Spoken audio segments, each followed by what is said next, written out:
CSS Jackson was pulled from the Chattahoochee after sinking during the Civil War, and the Civil War Naval Museum needs your help. For the very first time, a documentary is being put together, and the museum is looking for people who were there. News Leader 9's Laura Ann Sills has the details.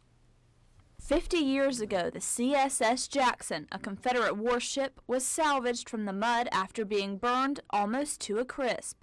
So you have families just looking at it like it's entertainment, going down for the weekend and let's watch what they're doing on the ship. With the anniversary coming up, Columbus State University's communications department teamed up with the Naval Museum to create the first documentary of Columbus's involvement in the Civil War. They're asking for anything you may have to complete this historical event, from your memories to something you might have picked up at the dig site. We don't want to take anything you have.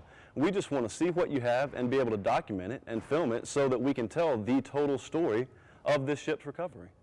Columbus was more involved in the Civil War than most people know, and was the birthplace for this Confederate ship. You can't just briefly hear about stuff like this and then not look into it any further.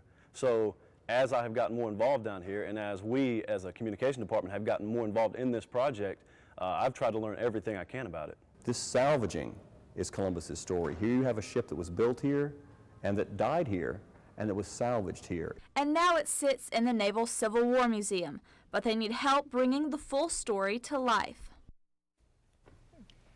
Now, if you're one of those people who maybe picnicked with your family while you watched the ship be pulled up, or if you grabbed something off the boat, they said some people have cannonballs.